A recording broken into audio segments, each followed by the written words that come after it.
Hi, I'm Pastor Dan with First Parish Church in York, Maine, and it is very hot out.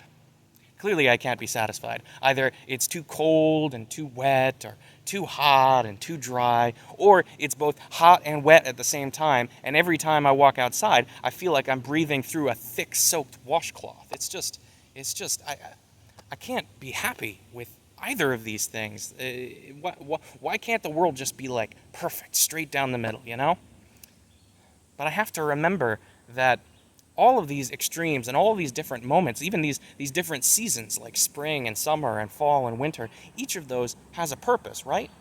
Even when we can't quite see it, even when it feels, kind of uncomfortable.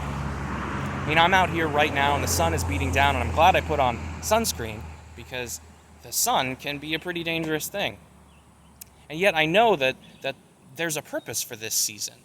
I know that without this heat and without this sunlight, there would be no green grass, there would be no trees filling with leaves, and by extension, there would be no us.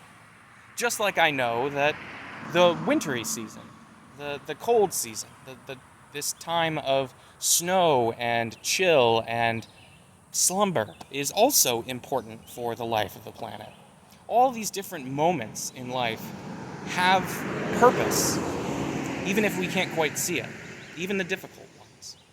It reminds me of Ecclesiastes chapter 3. That's a really fancy word, Ecclesiastes. It's a fancy title of a very fancy book in the Bible with some very fancy words inside. But I always remember Ecclesiastes 3 because it talks about all the different seasons in life. It talks about the time of spring and the time of winter, but it also talks about the times in our lives when we're sad or when we're happy, the times when we're laughing and when we're crying. All these different moments in our lives have purpose. They have something to teach us, and they have a reason that will help us to grow and evolve and change and be better and be fuller.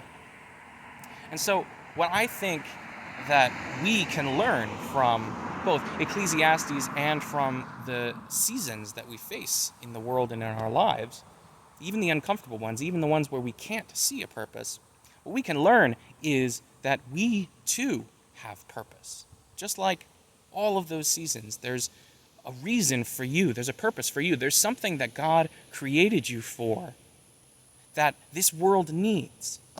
And so I encourage you, even when it's too hot and too humid, even to think, even when it's too loud, I encourage you to try to look deep inside yourself, to figure out what is your purpose. What can you do to change the world? What are you here to make the world a better place?